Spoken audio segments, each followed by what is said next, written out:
Welcome, everyone. I hope that, the food is good. Welcome to this evening's presentation. I wanted to just thank Brian and Sarah for their help in coordinating this.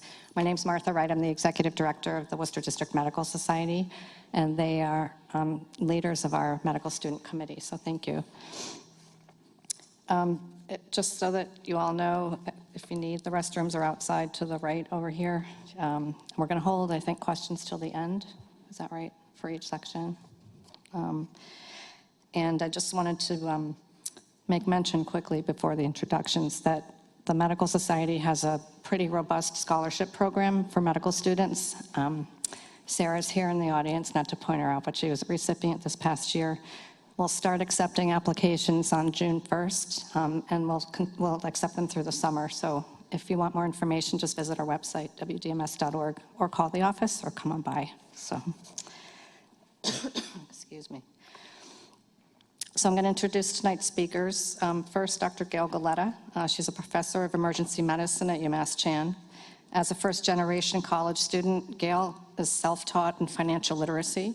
She is a do-it-yourself investor who subscribes to the philosophy of the white coat investor, whose motto is to help doctors stop doing dumb stuff with their money.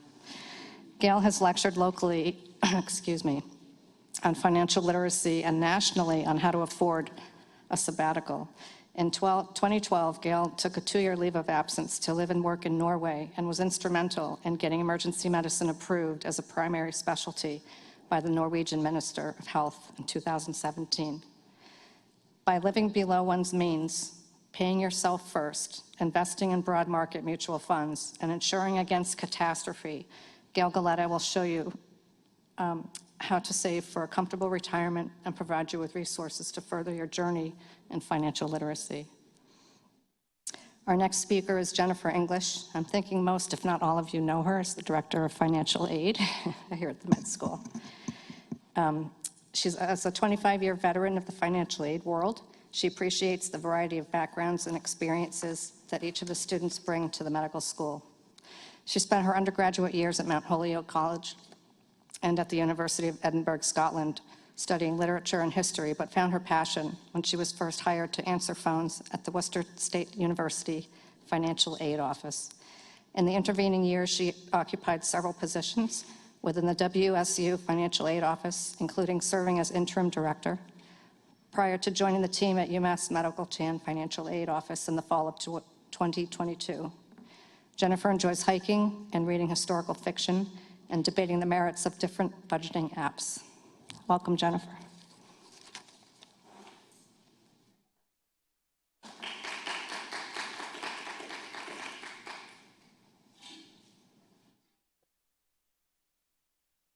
Hello, everyone. How are you doing tonight? I hope nobody, I hope nobody got caught in the storm, caught outside in the storm earlier. I was driving here on the way, so that was quite an interesting time. So what we find is that many people spend more time on planning a vacation than planning for their financial future. We don't want you to be one of those people.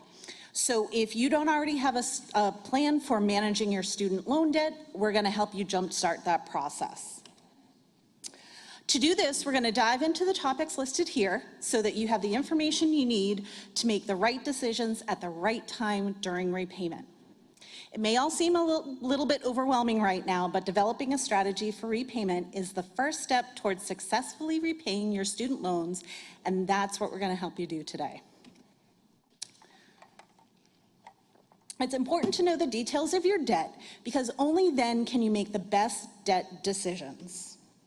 As medical students, a majority of your recent education debt will be unsubsidized, meaning that this debt has been accruing interest since the day it was disbursed to you, with little asterisk. However, during the COVID, or due to COVID relief measures, interest on student loans did not accrue from March of 2020 to September of 2023. So I assume that means that for a lot of you, during your first couple of years that you were borrowing, there was a student loan interest payment pause, which is definitely a benefit for you guys. But alternatively, if you have any subsidized loans in your portfolio, like Perkins loans, those are a little bit older, or like loans for disadvantaged students, or even subsidized loans from your undergraduate years. Those loans have been interest-free while you've been in school. Once you do go into repayment, though, interest will accrue on those loans just like with any other loans. Keep in mind, the interest that accrues on student loans can be paid at any time, whether you are in school, in residency, in a deferment, in a forbearance, or otherwise. It's your right to prepay and or repay as quickly as you would like. These are a few of the locations on the internet that are key to managing your student loans. I was having a conversation earlier about getting access to these things. What you do want to make sure is that you can get access to your studentaid.gov record. That is the main record, that's the main website for the Federal Department of Education, and any and all federal student loans that you have borrowed are kept track of on that website. You can also export that data into a TXT file, which I'm going to come to in a few minutes. You also want to make sure that you have access to the WDMS for access to the MEDLOC or MLOC, which is the Medical Loans Organizer and Calculator. You will also find some more information on there in their first area, which has videos and other information on loan repayment, loan maintenance, etc. And you also, after you've visited that studentaid.gov website to figure what your loans are and who your servicers are, you want to make note of who your servicers are and set up accounts on each of your servicers' websites. You are going to need to be able to contact them either if you are making direct payments to them, or if you are going to consolidate your loans to get those loans sent out. Now, as I said, you're going to need access to studentaid.gov. To find all your student loans from undergraduate and medical school, you can log into your FSA account on studentaid.gov. While in your FSA account, you need to pay close attention to the name of the loans that you borrowed, the date of disbursement of your loans, and the name of the servicer for each of your loans. Within there, you can identify how to contact your loan servicer because they're going to be that point of contact in managing your loans. One of the best tools at your disposal is that MLOC, that Med Loans Organizer and Calculator. It's an online resource where you can safely and securely organize your loan portfolio and calculate different repayment options. The tool not only helps medical school students and residents with organization, but it also shows the impact or total interest cost of each of the different repayment plans. Using the MLOC during repayment will enable you to make educated decisions about your repayment options. So there's a space within MLOC where you can upload your TXT file from studentaid.gov. With that information and other information that you'll have to fill in manually, what you can do is you can run the calculator and it will then tell you the impact of the different repayment plans. Not only that, but for a lot of you, I know we received a lot of questions during the registration about PSLF, which I will get to later in the presentation, but this will tell you whether PSLF is possible and what the impact will be based upon the different repayment plans. So the MLOC is going to be a really useful tool for figuring out which repayment plan that you want to choose. Now, I do see a lot of you taking out your phones and taking pictures of here. Please do. But what I did mention to the organizers here is that I am going to clean up this presentation after tomorrow, send it out to them, and they will send it out to you guys. So you will have all of this information. I do also have a couple of links embedded in here, so you'll be able to use those links. So feel free to still take pictures if you want to, but I will get this sent out to you. So graduation is coming up in a couple of weeks. So let's discuss what you can expect after you graduate. So after you graduate from school, your loans will either enter directly into active repayment or they'll go into a grace period. The grace period is actually automatic for many of your loans, many of your federal loans.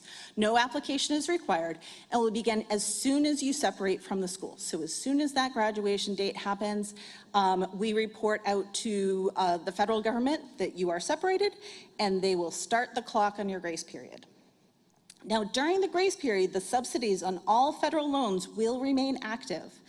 So if you have a subsidized loan, if you have a Perkins loan, if you have a loan for disadvantaged students, those subsidies will remain on there during the grace period. However, after the grace period ends, those subsidies do end, and when you're in repayment, those loans do start accruing interest. The availability and length of the grace period is based upon the loan type. So to verify the existence or length of a grace period, contact the servicer of the loan, which you find on studentaid.gov. The grace is intended to allow you to transition smoothly from school into repayment. But notice that direct loans and Perkins loans have an automatic grace period of 6 to 9 months. But consolidation loans, which I'll get to, have no grace period, and they will enter into immediate repayment. Plus loans, if any of you took out any graduate plus loans, have a 6-month post-enrollment deferment. This deferment is automatically applied, but unlike the deferment that's on your unsubsidized loan, you can waive that deferment. And if you have loans that have varying repayment start dates, an alignment forbearance can be initiated to make sure that everything is kind of brought into alignment. Now, whether there's a grace period or not, if you prefer not to make payments on your student loans, you have 2 options to postpone those payments. You can either go into forbearance or deferment. In either case, you'll need to request these from each of your servicers 30 days before you want them to go into effect. And that just allows time for them to process your request. Deferment is an option to postpone payments. During this time, interest does accrue on your unsubsidized loans, but not on the subsidized loans. Borrowers have to apply and qualify in order to obtain deferment. You have to contact your servicer to discuss if your financial and family situation allow for a deferment. In the case of most single residents, they don't qualify for deferment and therefore will need to obtain a forbearance if you desire to postpone repayment. Now, the forbearance does postpone payments like a deferment. However, the primary difference between the 2 options is that you are responsible for all interest on all loans that accrues during the forbearance, even on subsidized loans. This doesn't mean that you must pay the interest, but rather the interest will be accruing on those loans during this time. Now, there is a specific type of forbearance that's allowed for medical residents called the mandatory medical residency forbearance. As a medical resident or intern, servicers are required, upon your request, to provide you with this forbearance for your federal student loans. But just remember that if you do opt into this, both your subsidized and unsubsidized loans will accrue interest during that forbearance period. If you do want to postpone payments during your residency, you must reapply for forbearance every year. So that means that you apply. If you do want to go into that forbearance for your first year, make sure you set a reminder on your phone about 11 months away to re-up that forbearance every year. Now, one of the benefits of federal student loans as opposed to private student loan debt is that it offers flexibility during repayment. Not only can you use deferment or forbearance to postpone payments, but you can also use different repayment plans to adjust the required amount of the monthly payment. Based on that, you're in control of how much debt ultimately costs you. Additionally, as your financial situation changes, you can switch repayment plans. And that may help you better accomplish your financial goals in the end. To request or change a repayment plan, you do need to contact your servicer, but it is possible to start in one of those payment plans like a SAVE payment plan, which we'll get to. And when you start increasing your increasing your income to perhaps switch over to a standard or one of the other types of traditional payment plans. There are the 3 different types of traditional payment plans, as they're called. Assuming repayment begins immediately following graduation, the first plans are known as these traditional plans, where payments are calculated upfront based upon how much you borrowed and the repayment terms. Now, we also have the income-driven repayment plans. These are where a lot of the news is coming on, a lot of the news is talking about right now, specifically the SAVE plan. This is a payment plan that has basically just started. It is a continuation or a change from the REPAY, but it does allow for some benefits that REPAY didn't have, which I'm pretty sure that one of the questions that we did have was talking about marital status, and I do have a slide on that in just a few.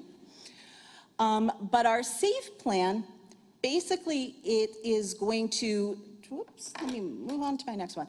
Basically, it's going to take the US HHS poverty guidelines, and they're going to figure out, based upon the poverty guidelines, how much your payment could be. They're going to subtract out how much you are actually earning, and that is going to figure out how much your estimated monthly payment will be. Now, the benefit with the SAVE payment plan is they are increasing the poverty, the multiplier for the poverty level, so that it does benefit a lot of other people. They also have included an elimination of excess interest. So that means that the SAVE plan eliminates 100% of the remaining interest for both the subsidized and unsubsidized loans after your scheduled payment is made. So if you make your monthly payment, your loan balance will never increase due to unpaid interest. The SAVE plan does exclude spousal income for borrowers who are married and file federal taxes separately from their spouse. Generally, the federal government will use joint income to calculate payment amounts when they will, and they will consider your spouse's federal student loan debt and prorate your payment based on your share of the combined federal student loan debt. However, for the record, your spouse will not need to repay their federal student loans under the same payment plan as you. So you can opt to have 2 different separate payment plans. Now, taxes are kind of a hot button topic for a lot of people. Filing taxes separately can make some IDR plans more affordable, but you could also wind up paying more in taxes and lose benefits. Now, some of the benefits that can be lost if you are filing separately could be a more advantageous tax bracket, the student loan interest deduction, the child care tax credit, and the earned income tax credit. It is often difficult to figure out whether the tax benefits you lose are worth the money that you may save on your monthly payment. So we always recommend that you ask for professional advice from a tax or financial advisor. We cannot necessarily figure out the different tax benefits down the line. That is best addressed with a tax or financial advisor. Now, as we conclude this section, let's just clarify something. There's no single best way to repay. Everyone's life and financial goals are different, so your best plan will be whatever fits your life and your financial goals. So figure out what your financial goals are during residency and then run the numbers and see which repayment plan will support these financial goals. That's your best strategy. PSLF. This was one of the most requested topics when it came to the questions during the registration. One option for forgiveness is the Public Service Loan Forgiveness Program. So in order to qualify for the program, you must meet the following criteria. Eligible loans. So your eligible loans are only loans that are originated through the direct loan program. So direct subsidized or unsubsidized loans you can borrow here through your program, direct consolidation loans or direct plus loans, another type of loan program that you can borrow here, are examples. Federal loans that were not originated through the direct loan program would need to be moved or consolidated into the direct loan program in order to qualify them for PSLF. Now you need to make qualifying payments in order to make sure that those are counted towards PSLF. So once you have eligible loans, you need to make 120 qualifying on-time payments. We do have 2 people in my office who are currently making payments on federal student loans through the PSLF program. And I did get in touch with one of them today, and I asked them, can you give me any sort of best advice? So not things that you can necessarily find on the internet, but things that you could probably find in the comments on the internet. And one of the things is always make sure that your payments are on time. So you want to make sure that if you can, make sure to set up automatic payments. And they also say if there's any question within your payments on pennies or anything like that, you do have to make sure that you are making at least the minimum payment. So you might always want to overpay that 1 penny or 2 pennies because there has historically been some dings on students who paid even 1 penny less on one of their payments, didn't qualify. These are historical things.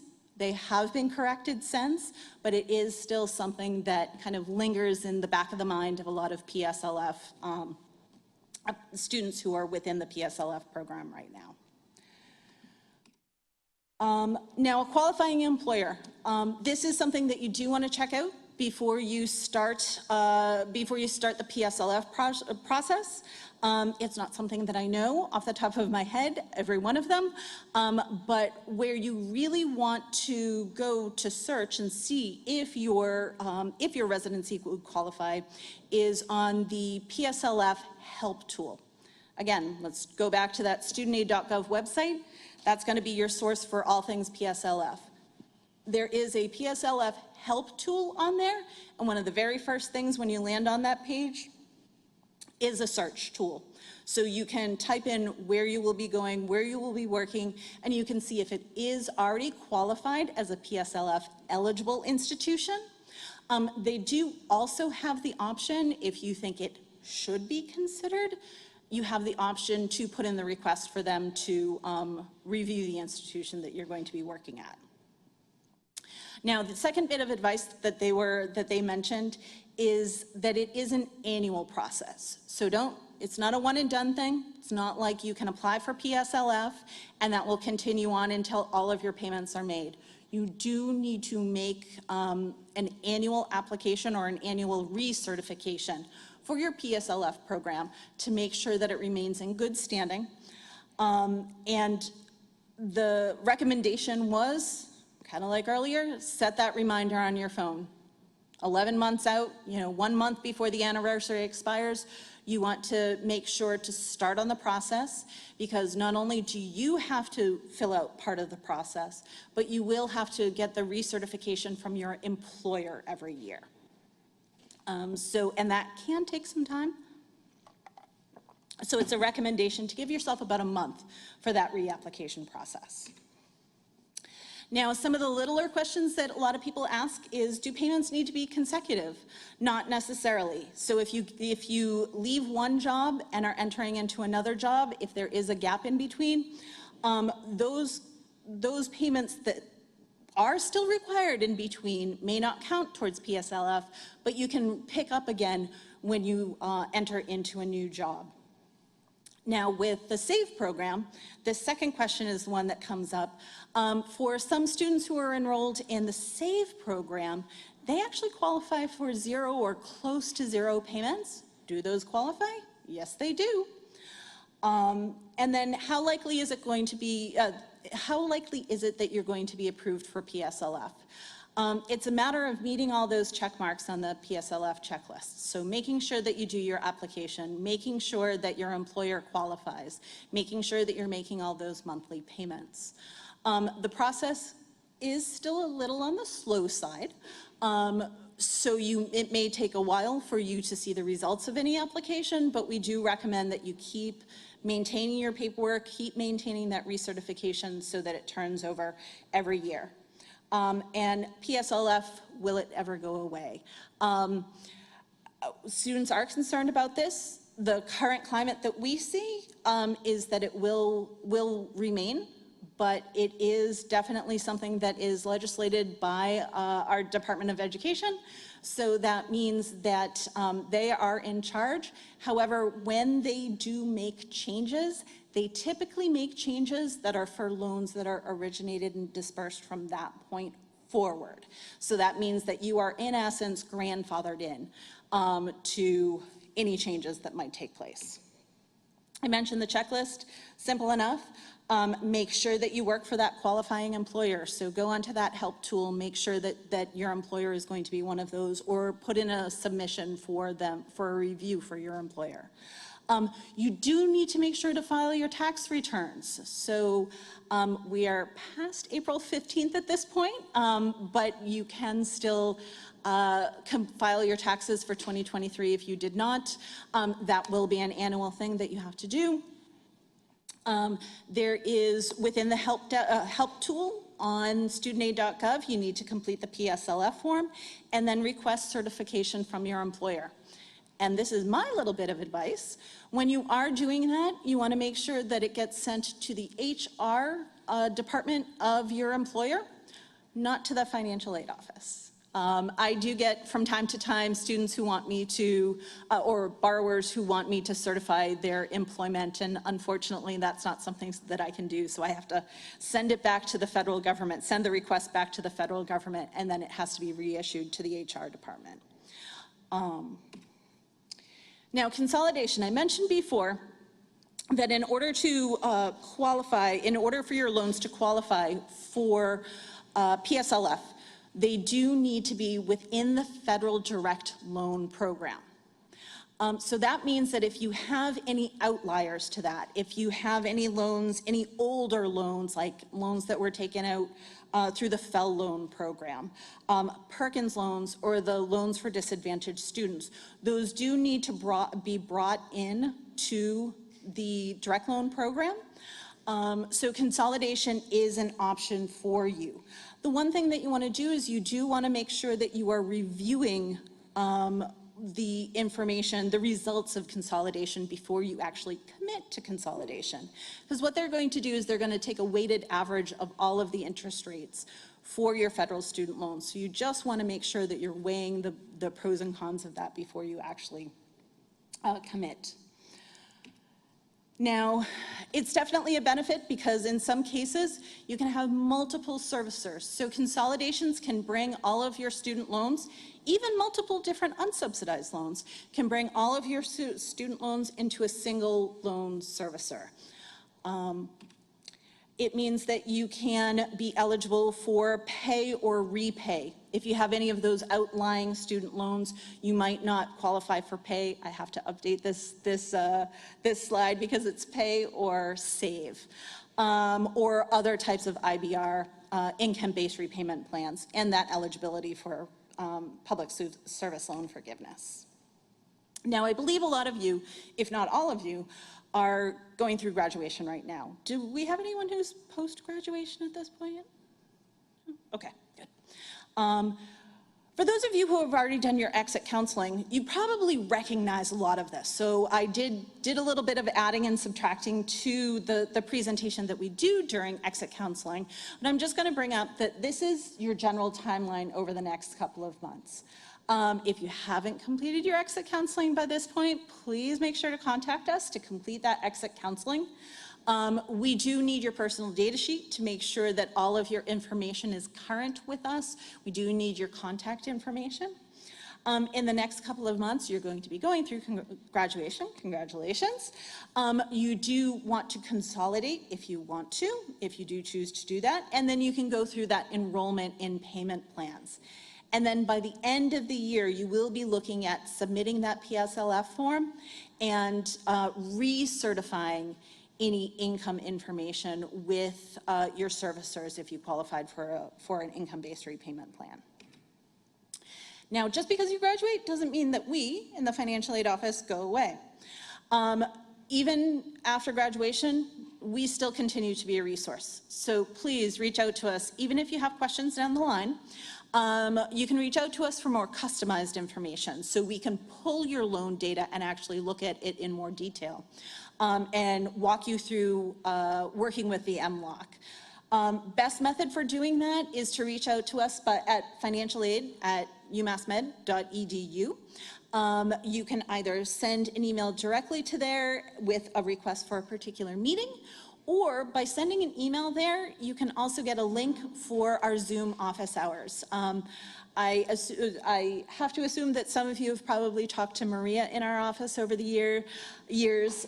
She does our Zoom office hours. She is a person who's enrolled in the PSLF program. So she can help you through some of those questions.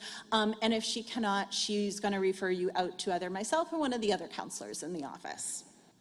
And with that, I think I am done. So what we're going to do is, if you want to hold your questions until the very end, and then we'll go over anything that you still have questions on. All right? Thank you.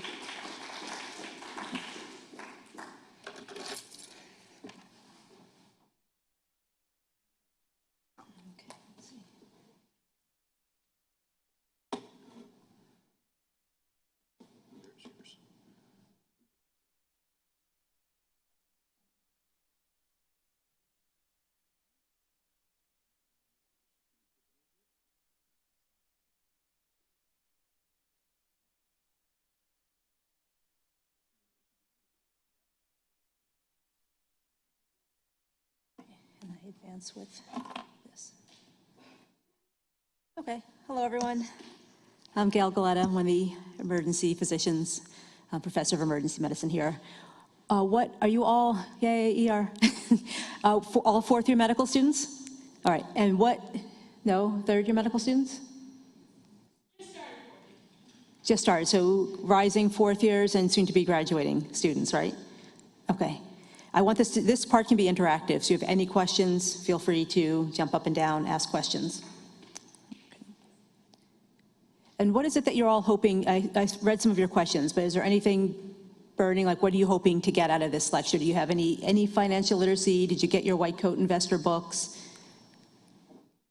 Anyone? Good, okay. All right, so today then what we're talking about, and I did read some of your questions in advance, we're going to talk about doctors, how you're targets to the financial industry. We're going to mention how financial security gives you hashtag options.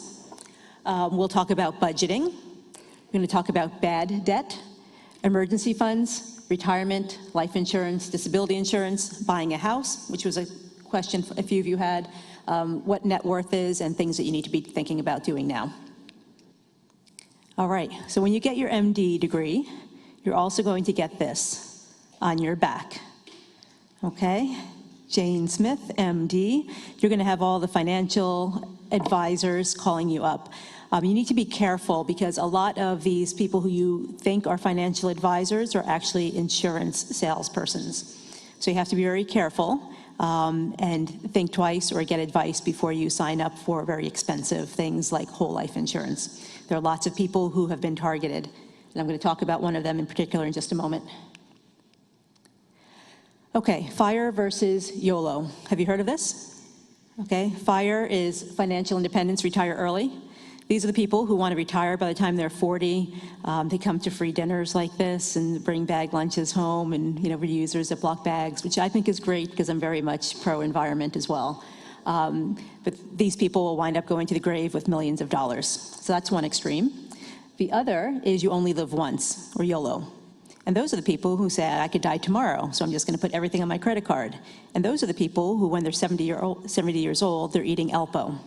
All right, so you don't wanna be that person. You wanna find some kind of happy medium balance in between.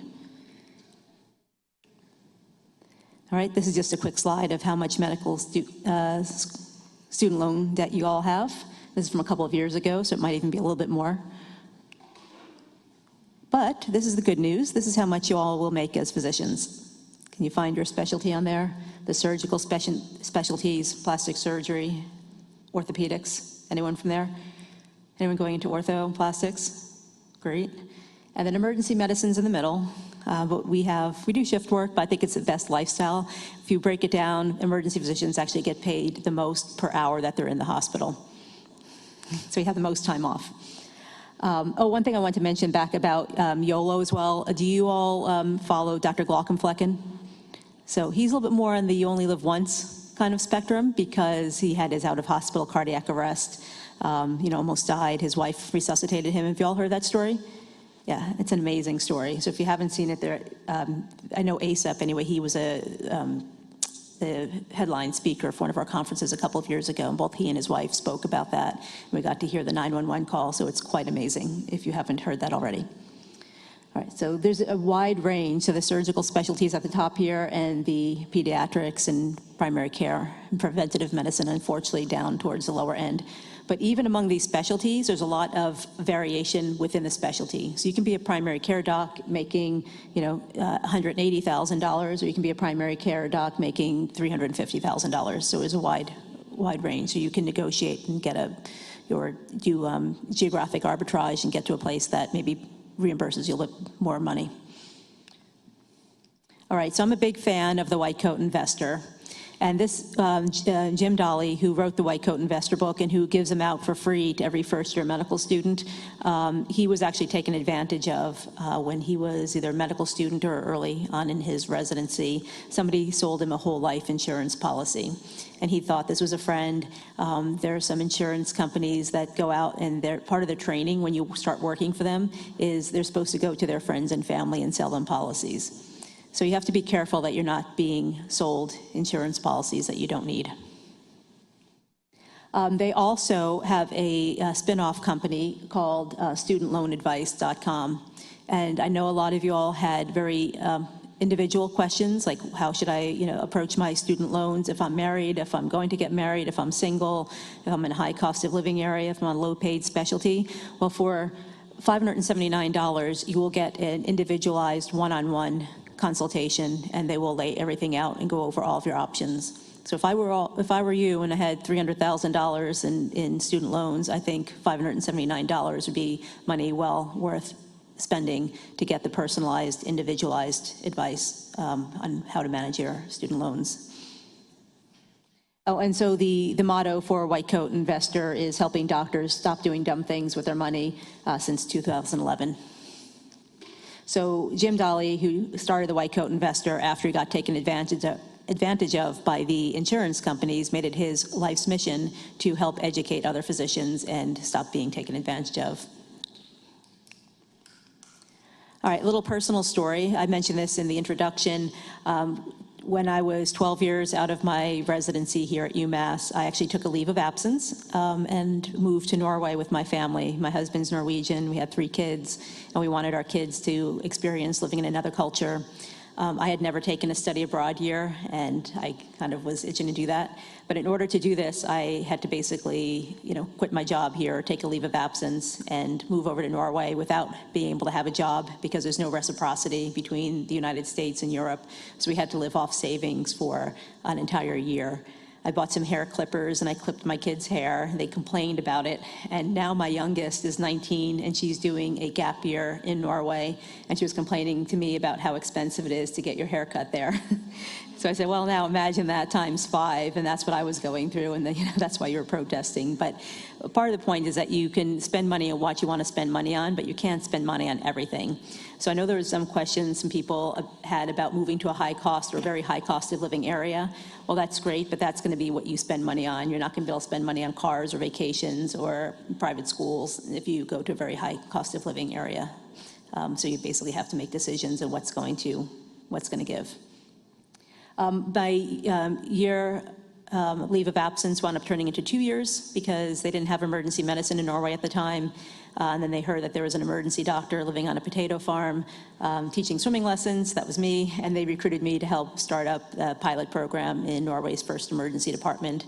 And we're able to show the politicians the benefit of emergency medicine as a specialty and get the specialty established. And it was very interesting for those of you who else going to emergency medicine here? I know Oh, three of you, good. Have you heard the book, Brian Zink, Anyone, Anything, Anytime? They made a 1-hour video on ACEP or about the history of emergency medicine. It's very, very interesting. And we basically use that as a playbook, and exactly the same things that happened in emergency medicine in the United States in the 1960s, which is when the specialty started, was exactly the same as everything we went through in Norway. So I was lucky I was able to get my medical license and practice in Norway, and I now have an unrestricted license to practice anywhere in Europe, so I have lots of options. And I wouldn't have had those options had I been saddled with a lot of debt or with a high mortgage. So if you make good financial choices and decisions, it's going to leave you plenty of options. And good negotiating as well. It's a good negotiating tool. I know some of you had questions about budgeting, and I know, Jen, that's her hobby. I want to preface this and say I have no experience in budgeting. I don't use any apps. I've always done what I'm going to show you in the next slide, which is pay yourself first. But for those of you who are going to have a shortage of money and want to know how to spend it, you can use one of these apps. And I think Jen probably has used one of them previously. There was one that was very common and popular called Mint, but that went away a couple of months ago. And so these are probably the two most common ones. YNAB, which is you need a budget, and you have to pay. I think there's maybe a free version, but you do pay into that per month for a little higher version. That's what Jen uses.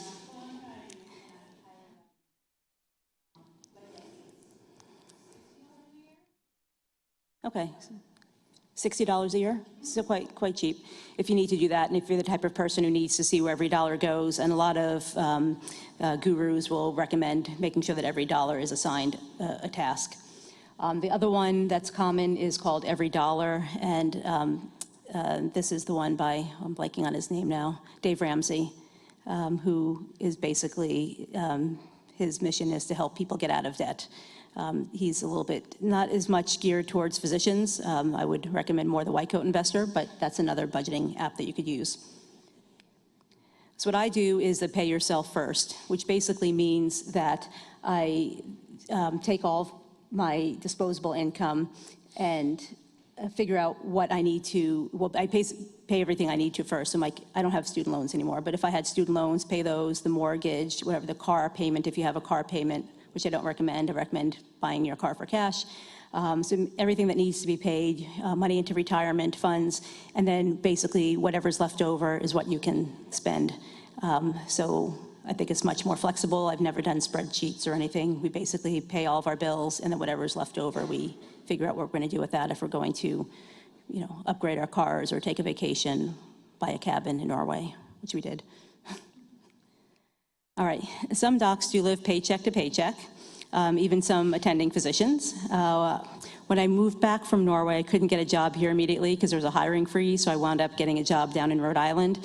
And we were basically taken over by a contract management group, a private equity firm. You may have read about those, the Steward Healthcare issues, and it's a crazy mess.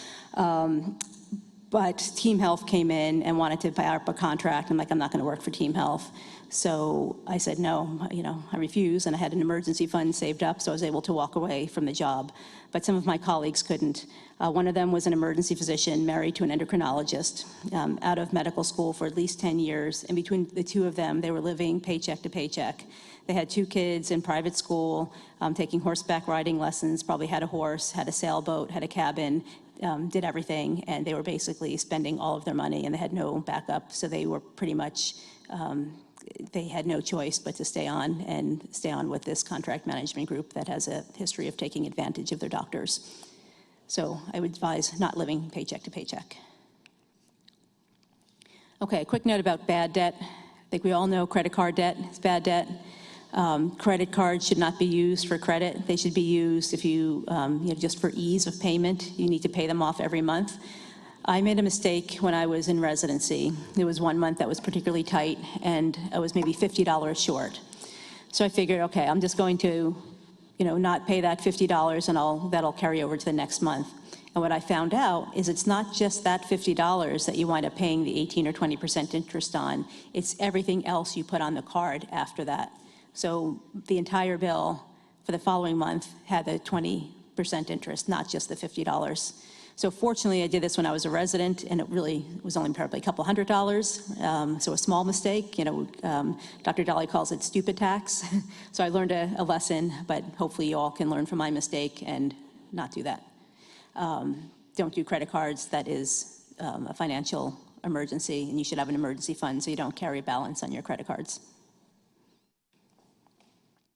All right, does anybody want to know what this is? Well, the hedonic treadmill or a cycle. So basically this is when you see something, you want to have it. Maybe it's a Coach purse or a fancy car or something expensive that you might not have actually the means or it's in the budget to buy. But you want it, and so you buy it, and it makes you happy for a short period of time. And then you adapt to that, and then you see something else that's more expensive that you want, that's bigger or better or nicer. So basically, you get used to what you have, and then you want more. So you have to be careful not to get onto this cycle too early on in your career, if at all, because you'll just wind up spinning your wheels and buying more and more and more stuff. And then when you get to be my age, you're trying to figure out what you can do with all this stuff. So don't get too much stuff. All right, and this just brings me to the fact that you should have an emergency fund, so you don't have to put anything on your credit cards. An emergency fund should be 3 to 6 months of living expenses.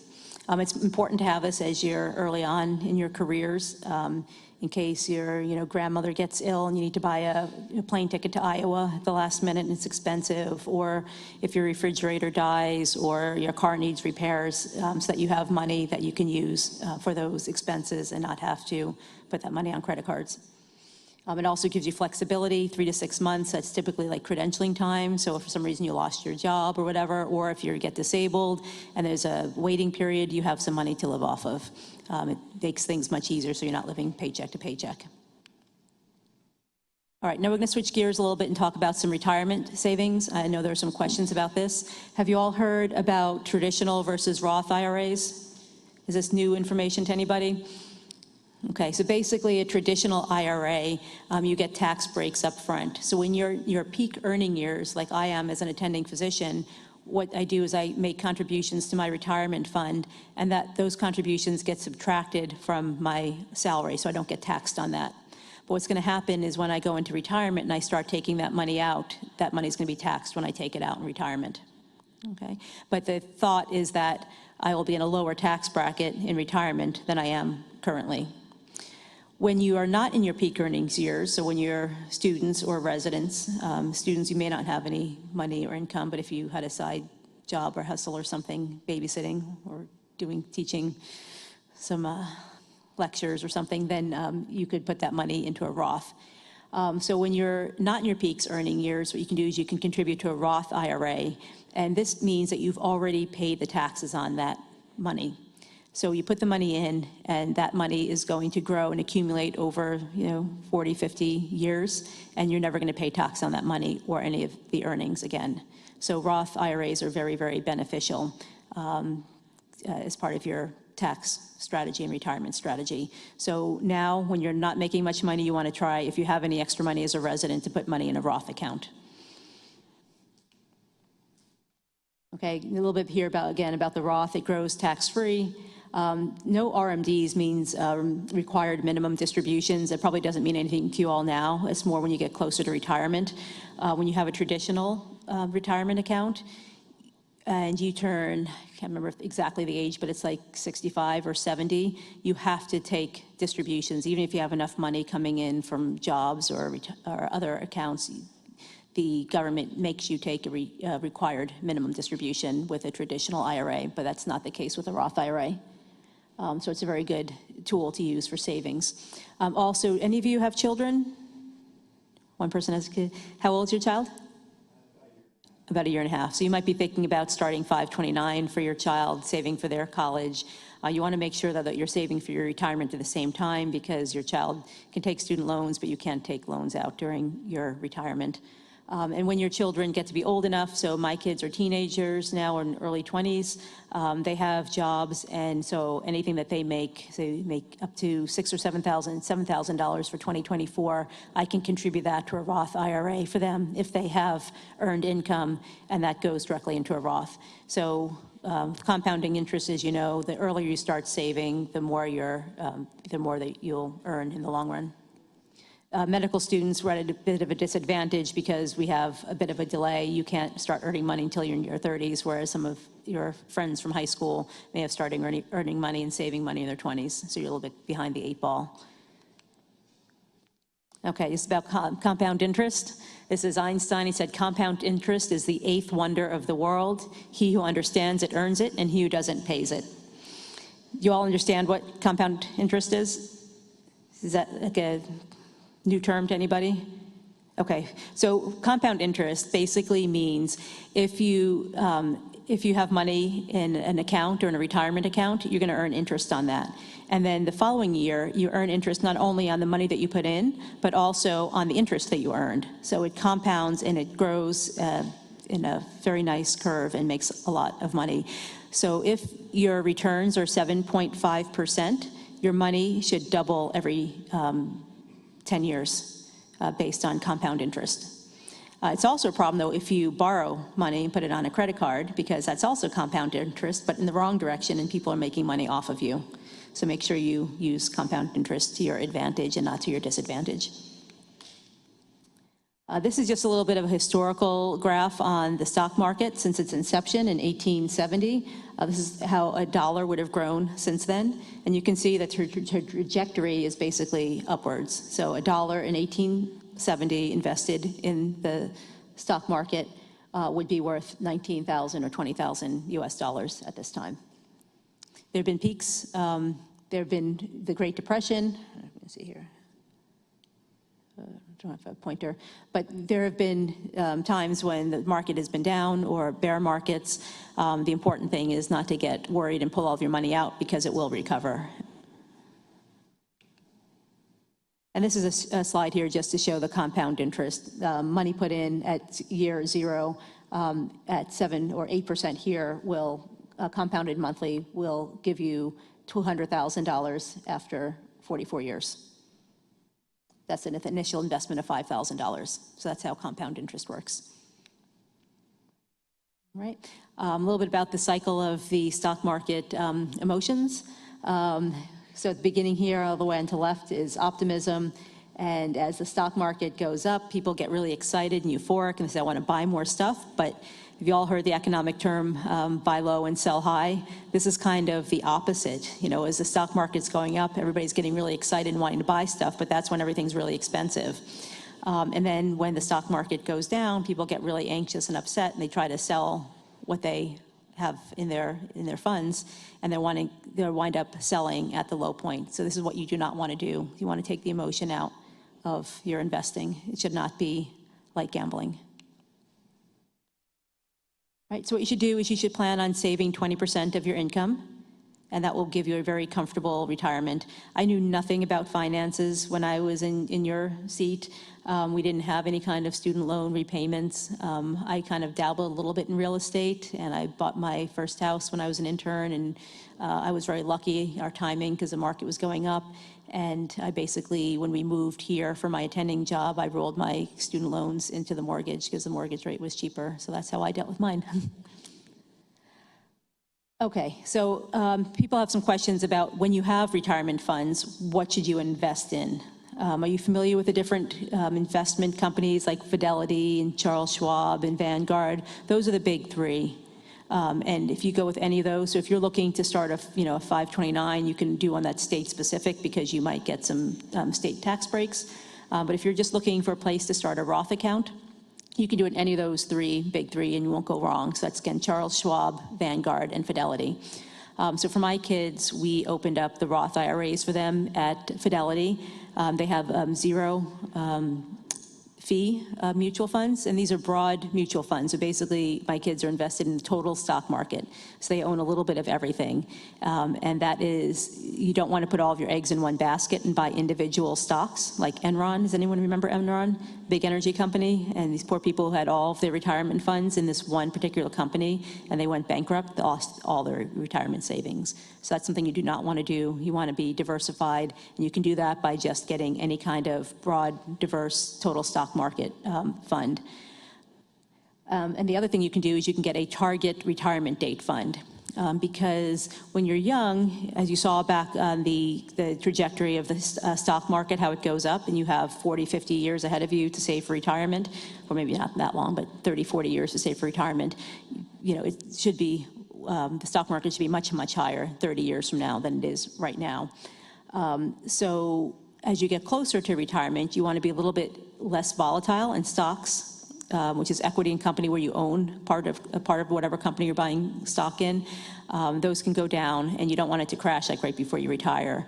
So as you get closer to retirement age, you can put more money into bonds, which is thought to be a little bit less volatile. But if you don't know any of that and you just want to forget about it, you can just put your money in a target date retirement account, and then that will change as you get older.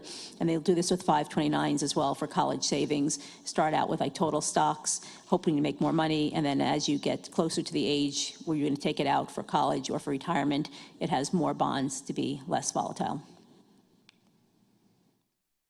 Okay, a little bit about life insurance. Who needs life insurance? Do you all need life insurance? Does your child?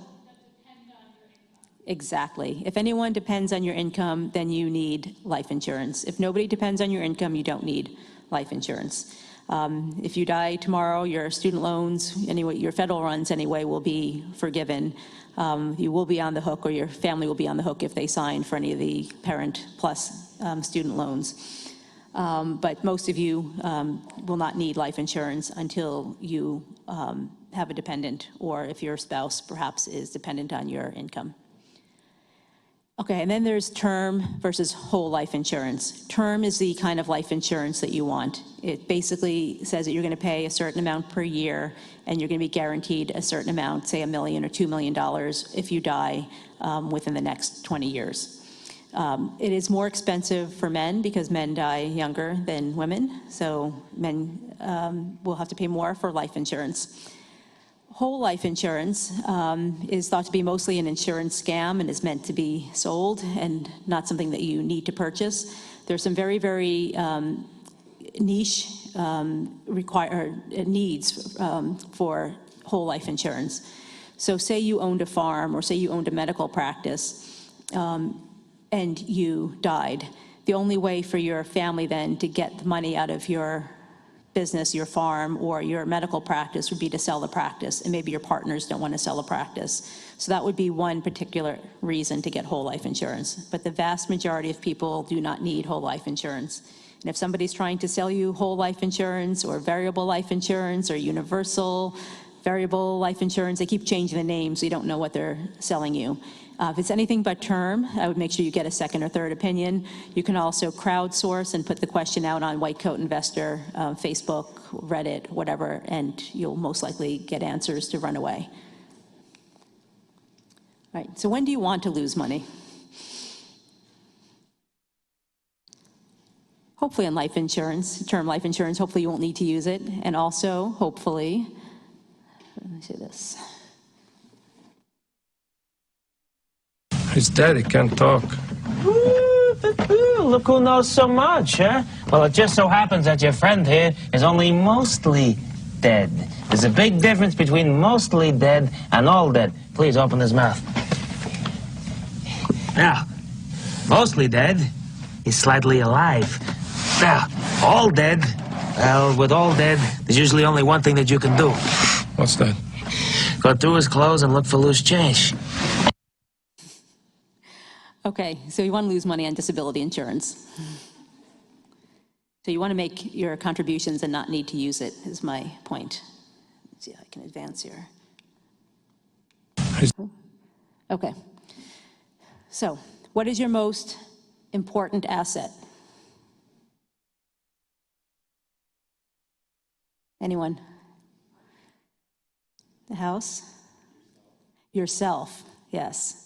House is a big asset, but yourself. So this is why you need disability insurance, because your biggest asset for those of you who are medical students early in your career is your future earning potential. All right, so disability insurance. Who needs this?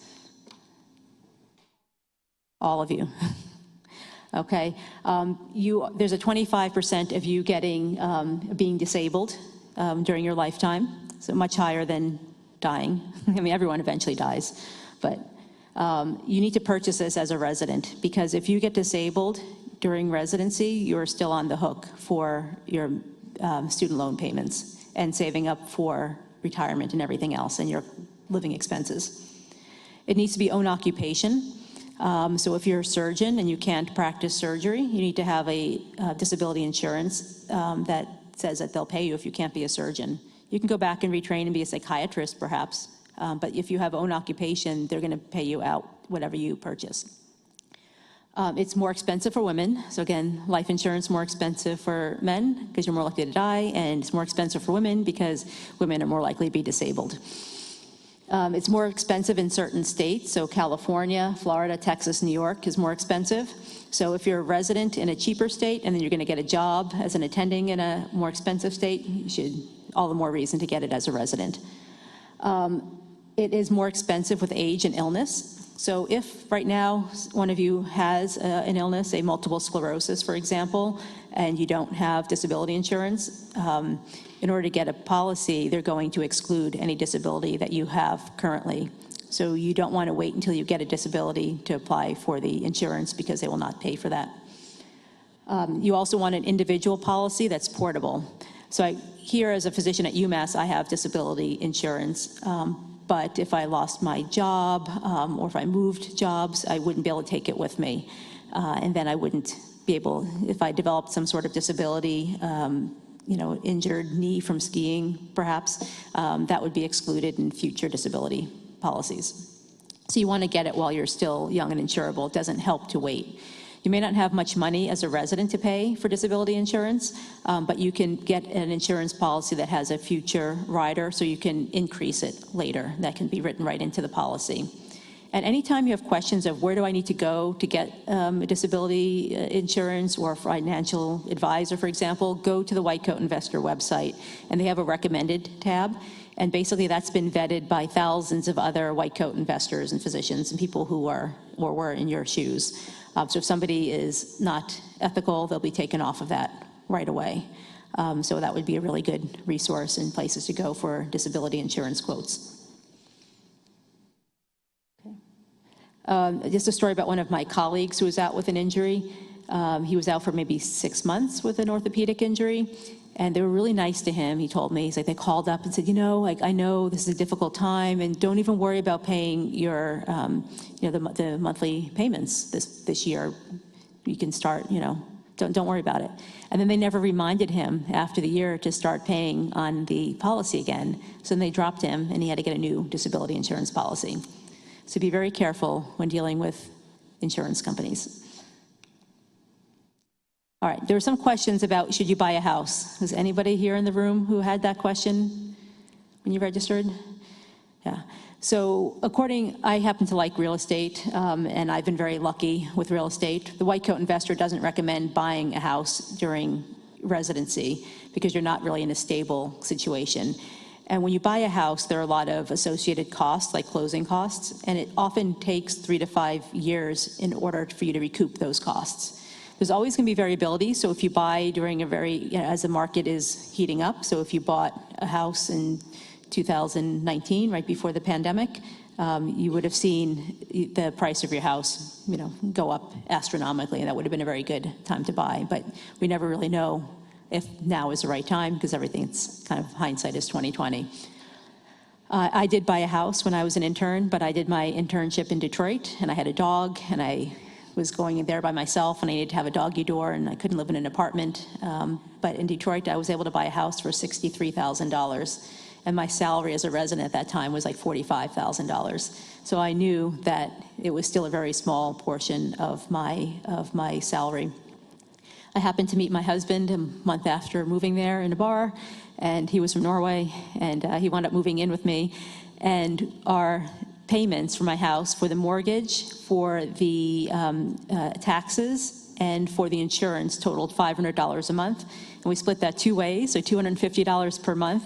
And even as a resident, like my husband and I were like living large. We had so much excess money, and since we paid ourselves first, He was able to take scuba diving lessons. We went to Malaysia on vacation, went to Mexico. That's what we decided to spend our extra money on. He paid off all of his student loans because the dollar was very strong against the Norwegian currency at the time, and I paid off a lot of my high-interest student loans, and we got a great start even though we were in residency. We lived way below our means by having a very good, inexpensive house.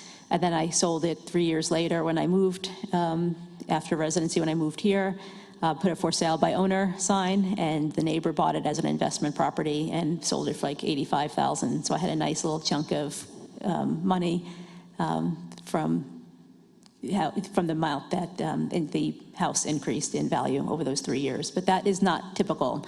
It is just as likely, and Dr. Dolly from White Coat Investor gives a story about how he bought a condo at probably one of the worst times, right before the financial crisis in like 2007. And so when he went to sell, his condo was worth less than he paid for it. So he was underwater on it. So you could just as likely buy at the top of a housing market or at the top of a bubble and then wind up losing money, and that puts you in a bad situation.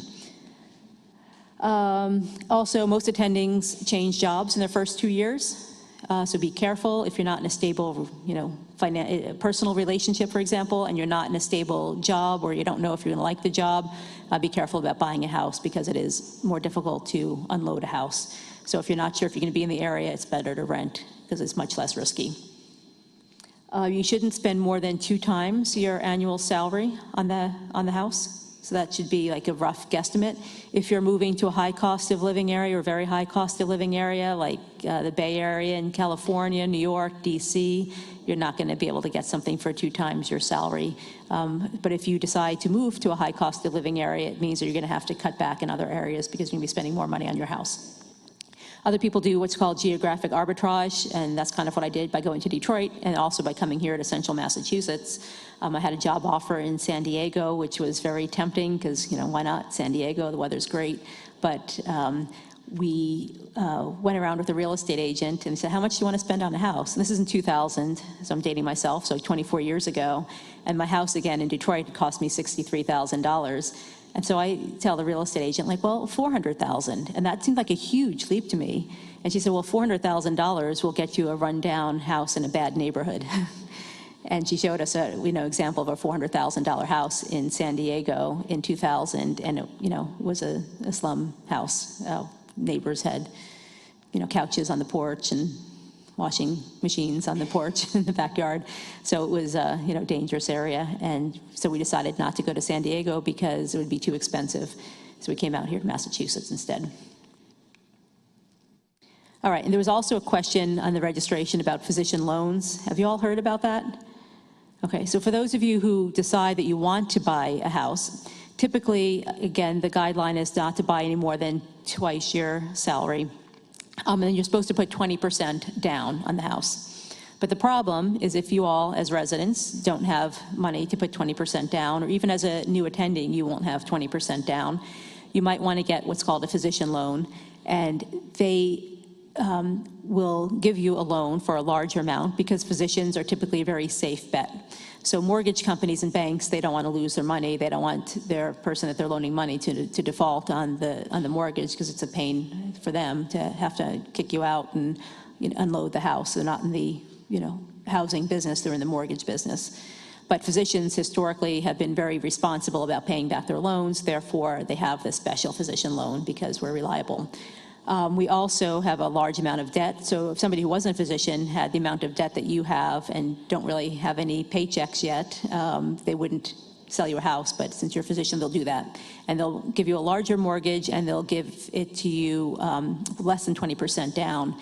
There might be a slightly increase in the interest rate and there might be some fees attached, but then you don't have to pay what's called private mortgage insurance. So private mortgage insurance, or PMI, is the amount that you have to pay to a bank if you put less than 20% down when you buy a house. And that is insurance that you pay because you're more likely to default. So like I said, if you buy a house at the top of a market bubble and then the house of the price plummets and you decide, well, it's cheaper for me just to walk away because the house is worth less than I invested in it, that's not good for the bank. So that's why you have to pay PMI. But physician loans, you can put less than 20% down and not have to pay PMI.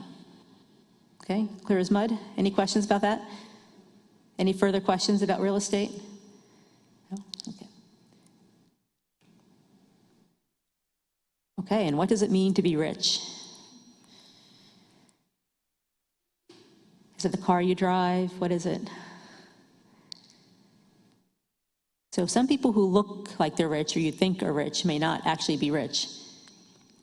All right, that wasn't the slide I was looking for, but here we go. Here's a quote. The rich invest their money and spend what is left, and the poor spend their money and invest what is left.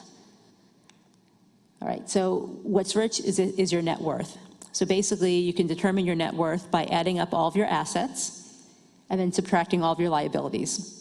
So your assets would be primarily your house and any of your retirement savings, money in your bank. Cars, typically, if you have like an antique car or something that's very valuable, you can put that in there, but for the most part, cars are depreciating assets, so don't really add that much. And then your liabilities, all the money that you owe. Credit cards, car loans, anything else that you owe, student loans. All right, and this is what your net worth should look like. So if you look over here in your 20s, some of you are probably all the way over there at the left side of the curve, you're in medical school, so you have a negative net worth. You have debt and you have no income, no assets, no retirement funds, right? Anybody relate with that? I could relate with that when I was 26, 27, 29 years old. And then as you get into your 30s here, you see not only do you have the debts, that's your medical school debt there, the orange negative, but you're also starting now to get the green positive, so you're getting some assets. Maybe you have the house and it has some equity and you have some retirement funds. And this, thanks to compounding interest here, you can see how the curve goes. And as you get up to retirement age by 60, you could theoretically, if you do things right and just invest 20% and let it go, set it and forget it, then you should be able to retire with $5 to $6 million. Okay.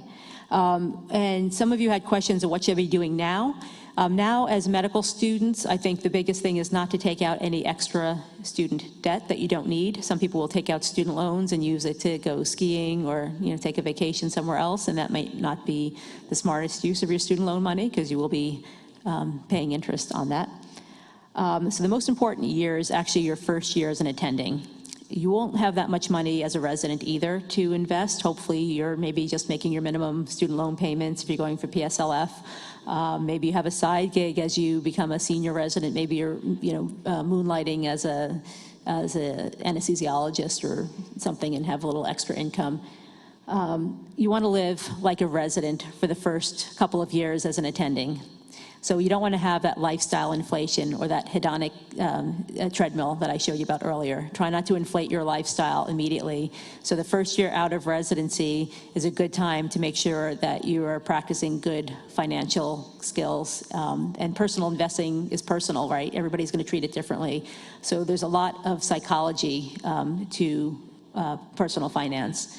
And you can look at the books and people will say, like, I can take out, a low interest loan at 2%, for example, not now, but a couple of years ago you could do that. And then I could, take that money that I would be, saving and not paying my student loans and invest it. But the thing is, people don't typically do that. Human nature is that you stop investing the money, you wind up spending it, and then you wind up having more loans and more debt. So the first year as an attending, you should try to, first couple of years in attending, live like a resident, so don't inflate your lifestyle, don't get the big attending house right away, don't get the big attending car with high car payments, don't take the European vacations. You could do a few of those or one of those things, but don't do all of those things. And so those first couple of years, get your student loans paid off and start your savings, and then you'll be set up to be in a good position to do what you want a few years later. And they have, the White Coat Investor also does like milestones to millionaires, so they have personal success stories, and this is just an example of a doctor who paid off his $308,000 in student loans in 4 years. All right, this is just a reminder, if you're married, try not to get divorced, it's very expensive. Invest in date night, invest in couples therapy, whatever you need to do, don't get married to the wrong person, because divorce is expensive. All right, and this is just a kind of a summary slide here, things that you can do now. Number one, minimize your student loan debt. Number two, buy disability insurance, not necessarily as a medical student, but as a resident. So when you become residents, buy disability insurance. Start an emergency fund. refinance and pay down your student loans, or have a strategy if you're going for PSLF. And a couple of my colleagues recently had PSLF loan forgiveness. So they're good success stories now. And if you listen to the Milestones to Millionaire Stories podcast, you'll also hear about lots of docs who are getting student loan forgiveness with PSLF. And then if you have any additional money, more like when you become a resident, if you have some excess money after you pay yourself first and pay your make your required student loan payments, then you can put up to $7,000 in a Roth IRA during your low earnings years. And this is just some key concepts. I know for the first years, we got them the White Coat Investor Student Guide that you all should have gotten your first year. I had little bookmarks, and these are the key concepts that I put on the back of that. So these are the high yield take-home messages. So have a plan for your student loan payment, get own occupation disability insurance, pay off any high interest debt. So if you have credit card debt, pay that off right away. Build an emergency fund, invest in your financial literacy, become financially literate. Have an investing plan and stick with it. You don't want to be pulling your money out of the stock market anytime it goes down and putting it in when it's high. Again, put your money in and leave it and forget it. Get term life insurance if you have dependents. Contribute to a Roth IRA during your residency. Do not confuse insurance salespersons with financial advisors. One house, one spouse, meaning don't get divorced, and then live below your means. And that's it.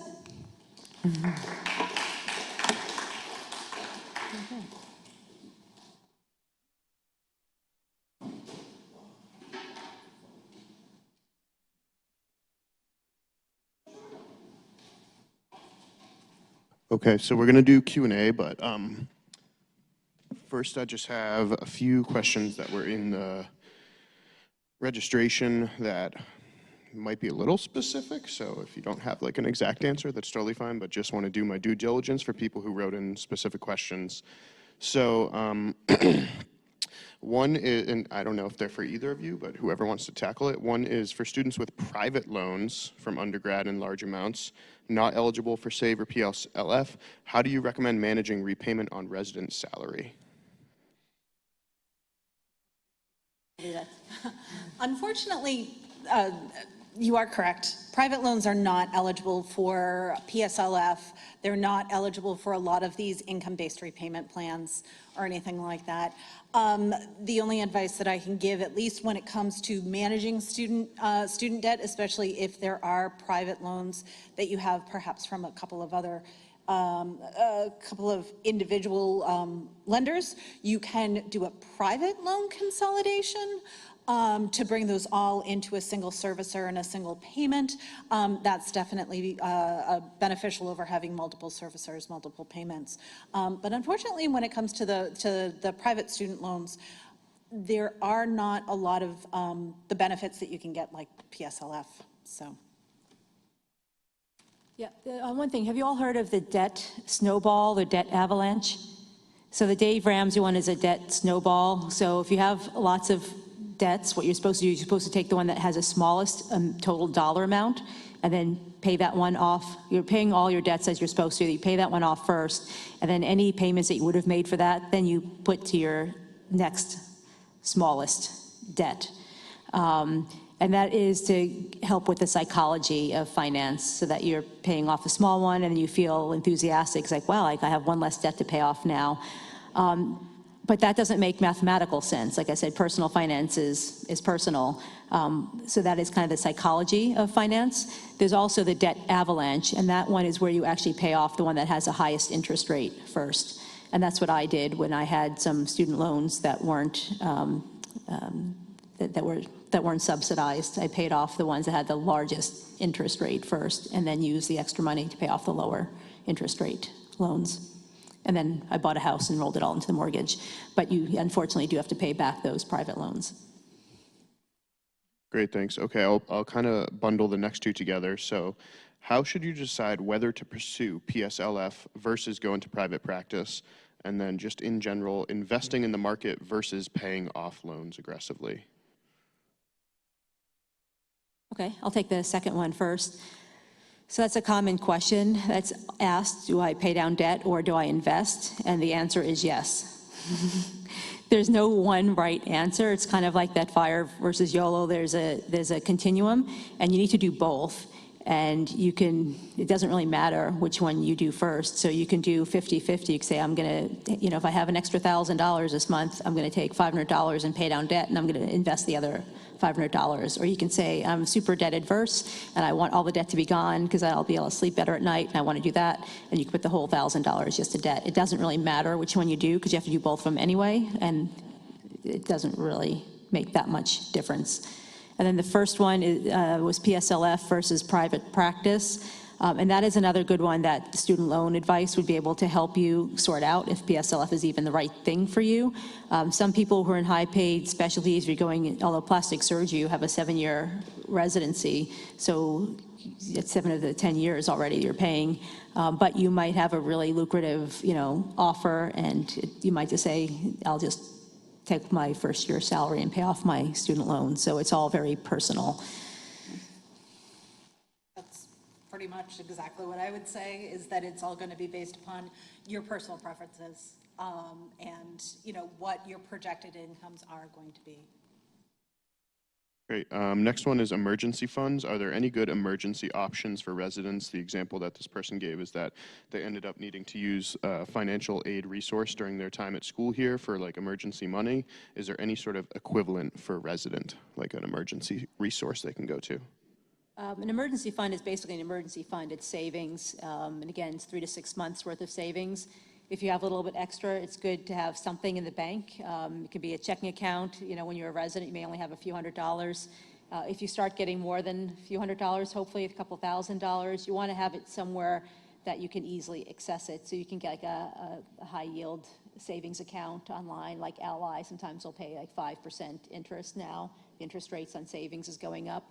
So you just need to kind of start to fund it and then put it aside. It has to be easily accessible. So it can't be like in the stock market. It can't be like invested in real estate or something that's not liquid that you can't easily access. You need to be able to access that money within, you know, a day. What I would add to that is that I know that here at UMass Chan we have the LEAF fund, the Learners Emergency Assistance Fund, that is only for students. We do, when we unfortunately do receive a couple of applications for residents every year. Unfortunately, you know, the UMass Chan LEAF Fund can't support residents, but we always do recommend that they reach out to like the Employee Assistance Fund, Employee Assistance Plan to see if there are any specific programs to the issues that you are working with.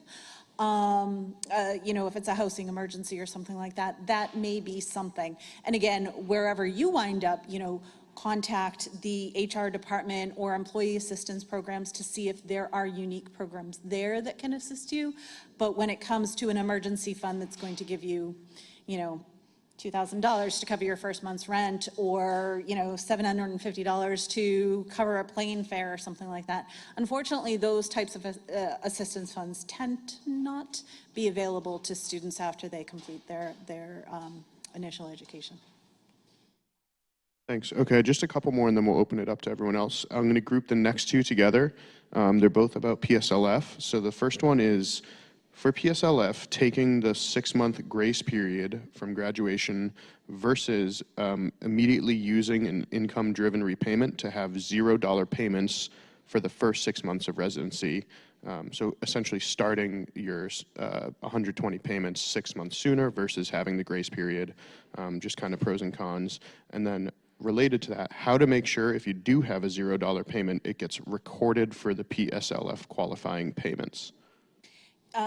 Yeah, you just have to make sure to complete those applications early and on time, you know, as early as you can, to make sure that those payments are qualifying. I think what you want to do is you really want to start off with that MLOC. Make sure that any of your payments are going to be as low as you want them to be.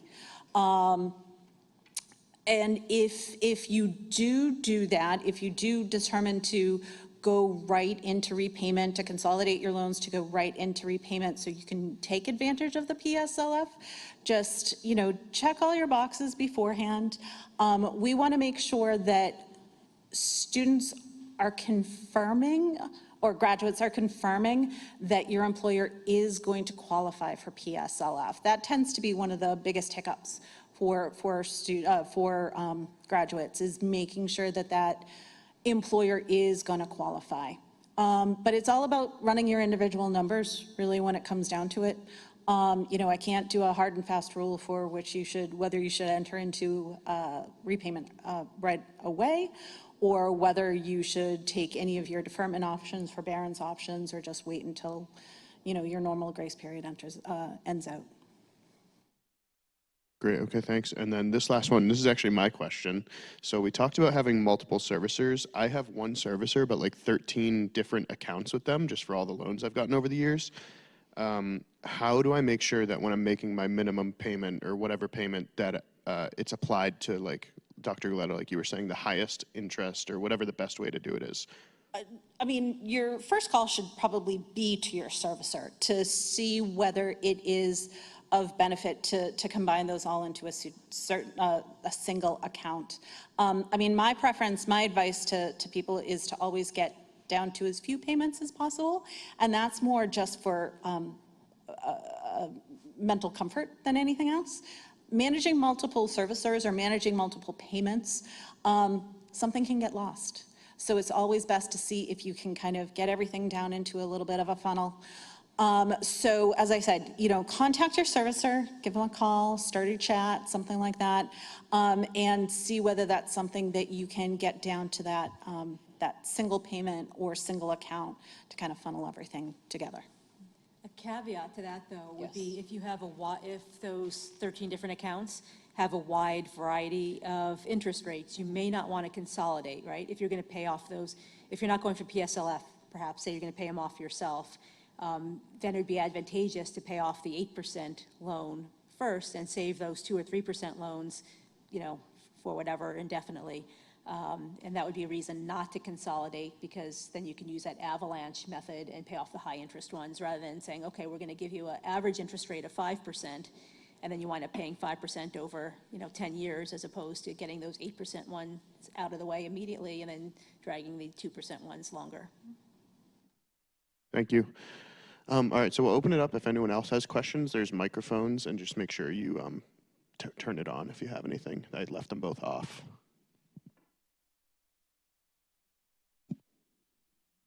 My question is, I saw on one of the slides that it said loans like Grad Plus loans are not eligible for PSLF, and then there was potentially a process to roll that into the PSLF. Could you speak a little bit more about how we go about, if we have a Grad Plus loan, kind of rolling it into PSLF, or if that's not possible? Sure. What it is it depends upon the type of loan that it is. And when I say Grad Plus, so the older loan program, I'm trying to remember when we switched over to the direct loan program. I want to say it was sometime in the early teens. If you have any student loans that are prior to that, they're in what's called the Family FEL. I can never remember what it stands for, FFEL program. So you could borrow unsubsidized loans, subsidized loans, Grad Plus loans through the FEL loan program. Those do not qualify for the income-based repayment plans. But the loans that are borrowed through the direct loan program, so anything that you borrowed while you were here at UMass has been through direct loan programs. Those are eligible for the income-driven repayment plan. So you do not have to worry about kind of pulling them in or anything like that. It's just if you have any of those older loan programs, if you have Perkins loans, if you had loans, as I said, the LDS, that loan for disadvantaged students, those are the ones that you definitely need to bring in if you want to make them qualify for PSLF. Thank you. So if we took it out during UMass education, it should be part of it? Okay. Yes, if Thank you, you. as I said, the whole entire student loan, federal student loan program switched over from that prior one. It was kind of a mishmash at that time, switched over to DL, probably well before you guys were even undergrads, so you're welcome.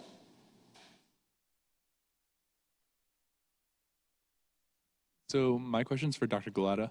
In terms of like investing, a lot of times as a bunch of us are about to sign up for like benefits and stuff like that, there will be like residencies will like match retirement. First question is that like a traditional one, or is that a Roth that they typically like invest the retirement in?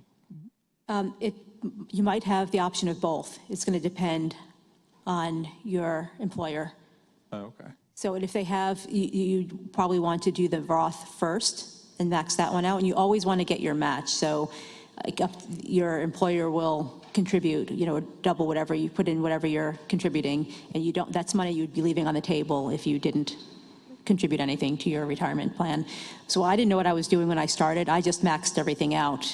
When I became an attending, I said just take out the maximum, put that away, and did just a broad diversified mutual fund, and that's all I've done, and I'm doing well. So all I do is we do max out your retirement accounts, whatever your employer offers, and you should be good for retirement. Awesome. That also answered my second question without me asking it. So thank you. What was the second question? It was about like, if in the case that it's a traditional one, should you do the match, or like, let's say you're like, oh, I can dedicate $500 a month. Should I go $500 to something that they can match, or should I say, you know what, I'll do my own Roth? Do the match. Whatever you need to do the match, you need to do, because that's money that's free money. And that's more than the tax savings would be with a Roth. So if your employer only has a traditional IRA, but they're matching it, make sure you do whatever you do before you contribute to your kids' 529 or paying off your student loans. You should make sure you get the match. That should be top of the list of your financial things to do. Awesome. Thank you. Mm-hmm.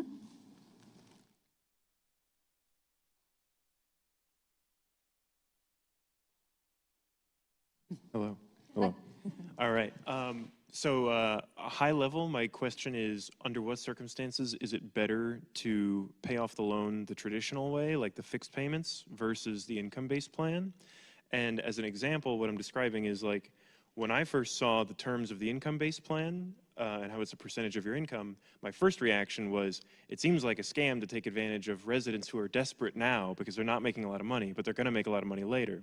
So I was really interested in the caveat that you'll never pay more than you would have paid on the traditional plan. One, is it the case that that number that you would have paid on the traditional plan is assuming you had made the minimum payments, and so includes like all of that interest accrued? And two, if you had the ability, such as if you had, say, a high-earning spouse during residency, if you had the ability to pay off the loan more quickly, such as that guy that paid it off in 4 years, would you be better off just going with the traditional plan instead of income-based repayment? Yeah, that's hard to know without knowing all of the really specific details, and that's why I recommend getting the one-on-one personal advice from like student loan advice. If you have in a super high, earning specialty, and like I know I can make more money in my first year out as an attending than I would save in PSLF, then that's fine to do it the traditional way. I said they never had PSLF when I came out of residence, so I had to do it the traditional way. And for a while, and you're still not certain. I mean, you're not really guaranteed to get PSLF. I think it's becoming more likely, but for a while, I mean, it wasn't really known how well this was going to work. So what we'd recommended, and we still recommend, is to have like a side fund. So the money, like saying, oh, I'm only paying, a couple $100, maybe $1,000, a month towards my student loans. The money that you're saving that you're not using to pay down your student loans, invest that money in like a side fund. And then if for some reason you decide you're not going to qualify for PSLF, or you decide not to go the PSLF route, then you have the money that's been sitting there that can be used to pay off your student loans. Does that make sense? Yeah, it does. Thank you. Should you defer your loan payments during residency? So the Do Save plan is very beneficial because it, since not only does it have a higher percentage of the poverty level that it's looking at to compare to your income to therefore make your smaller payment, but it will forgive, it will subsidize the remaining interest that's on top of that. So for a lot of students, a lot of impending graduates, they're going to find that any repayment that they're going to have to make through SAVE is probably very minimal. I still say, either set up a plan, set up a meeting, or, use the MLOC to take a look and compare what those different savings plans are.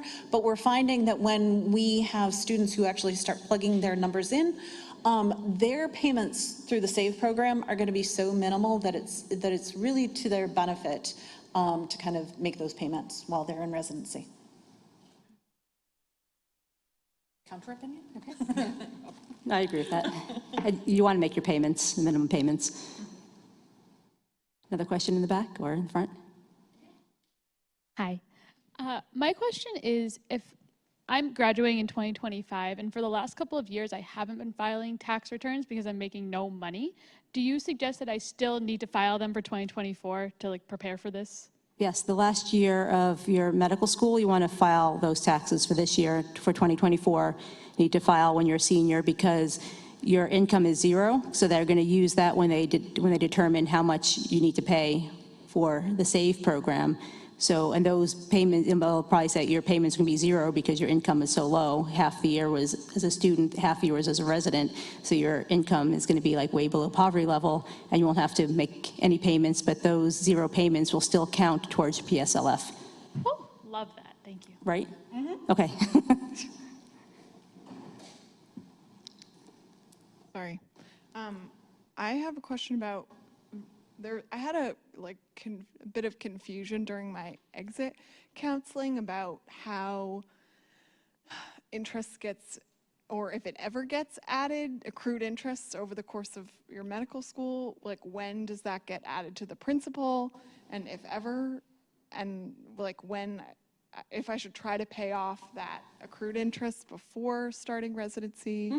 I mean, there's no penalty for early payments, and that includes interest-only payments. Okay. But yes, if you have an unsubsidized loan, you have had interest on your loans, with the caveat that during the pandemic, there was an interest pause. So you guys got a couple of free years, or if you were borrowing during those years, you got a couple of years where you actually had a subsidized loan, which was great. But since I think it was November of last year, if I remember correctly, the interest has been accruing on your loan. So you can certainly make interest-only payments as you go. Then, you'll be as I said, you'll finish up, you'll graduate, and then you will get a grace period you can continue to make payments during that time period. You're not required to pay on the principal at the time, but you can opt to make payments on either interest only or even part of the principal if you have the cash. Yeah, I guess my question was when does the interest get added to the principal amount? Depends on what kind of loan you have. Okay. Right? So if you have a non-subsidized loan and the time that was not in that, well, I guess it was the private loan wasn't forgiven, right? The private loans were still accruing interest. Correct. Yes. So I am limiting my information to the federal loans. Yeah. So that has been added since disbursement. Okay. So say you got a loan this year, your fall amount was disbursed back in July or so, August. Interest for that part of your loan started to accrue at that time. And then your second disbursement came in January, and that portion started to accrue as well. So interest on an unsubsidized loan starts immediately upon disbursement, and just gets added on the side there, and just continues to Like accrue as you compound go along. interest.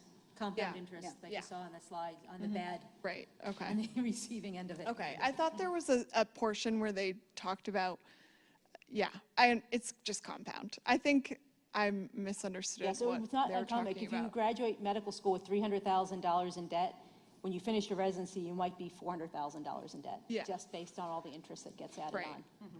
But the new SAVE program, it's not a scam. I think it's the first year they're doing it, but I think it's really, really beneficial to you all.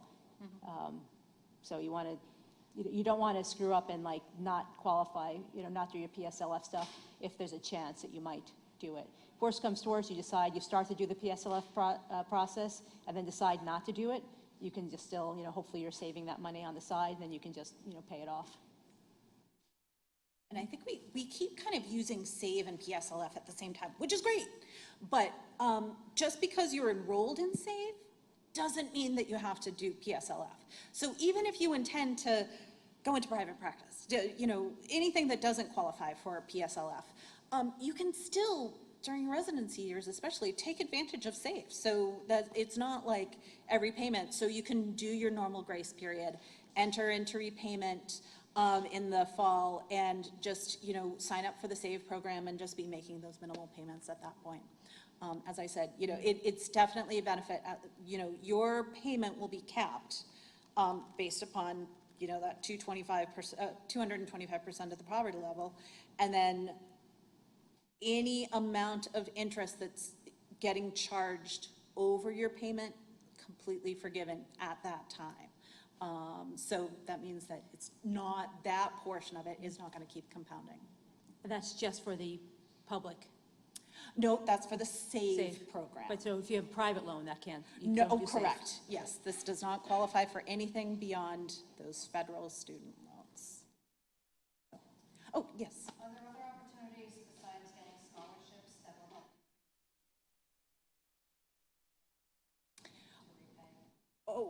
Well, I mean, scholarships and grants are during your academic years. I think really it comes down to that budgeting. I mean, that's the big thing is, you know, I'm always counseling students who are coming to me asking for increases to student loans to say, you know, have you really sat down and have you really looked at a budget? Have you really made sure that you're not just borrowing because it's available? You know, we do, you do have the option to borrow, but you don't necessarily need to if you don't necessarily need to borrow the maximum amount that you can get if you can kind of really look at your budget and make sure that you're aligning your borrowing to your actual budget. Yeah, you can get a roommate. And the same thing, you're going to be offered when you want to buy a house too. Banks are going to offer you, say, you can buy a house for you know, $900,000. But just because a bank is going to loan you $900,000 doesn't mean that you have to take it. You can still get a house for $500,000 instead of $900,000. You don't have to max it out, and you shouldn't max it out because you don't want to be what they call house poor either. Because if you're spending all of your money on your house payment in a high cost of living area, then you're not going to have any money left to do anything else with. I got two questions going off of the SAVE plan. If we filed taxes this year in 2023 and we're hoping to get, you know, something as close to zero payments as possible per month, is there a time that you would recommend that it'd be more beneficial? Like, would we have a higher chance of getting that zero payment if we did it, you know, right before starting residency or early into starting residency when we consolidated? Or does it not really matter at what point during the year? And then if you did get that 0%, and then with the SAVE plan, all interest above your monthly payment is eliminated, would you essentially just be preventing your loan from accruing any interest? From growing, yeah. Or from your interest amounts from growing. I think the eligibility for the SAVE program, and much like I think I really kind of stressed for PSLF that you have to apply annually. The SAVE program or any of the specialty, the income-based repayment plan, income-driven repayment plans have to be re-upped every year. And those are going to be based upon your tax return.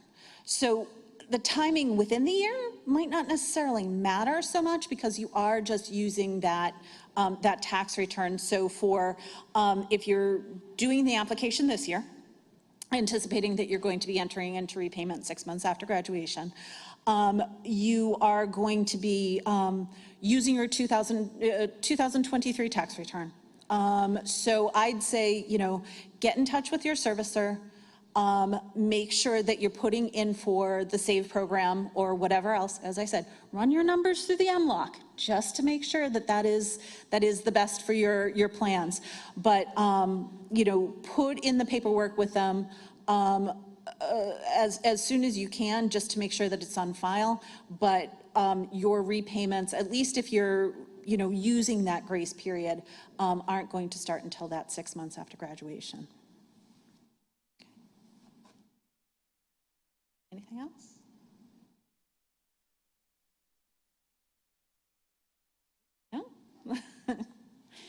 if anyone wants a personal demonstration of YNAB, I'm a big convert to them from about like 8 years ago, so I am highly sold on them.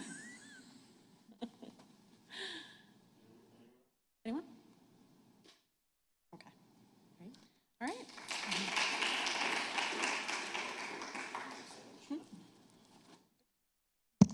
Thank you, everyone, for coming. I want to thank both of our presenters as well, and Martha and Sarah for helping to organize this. And we do have something for both of you.